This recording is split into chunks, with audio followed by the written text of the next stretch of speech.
What's the meaning of calamity?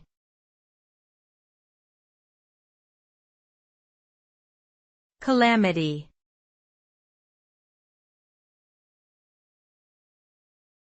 Calamity.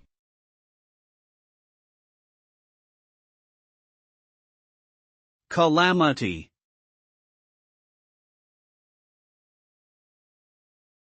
Calamity.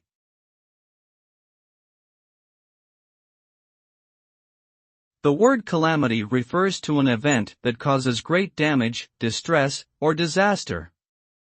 It can be a natural disaster like a hurricane or earthquake, or a human-made event such as war or epidemic. Calamities often have severe consequences for people's lives, livelihoods, and well-being, leaving a trail of destruction and suffering. They can cause significant economic losses, displacement of people, and long-term social and psychological impacts.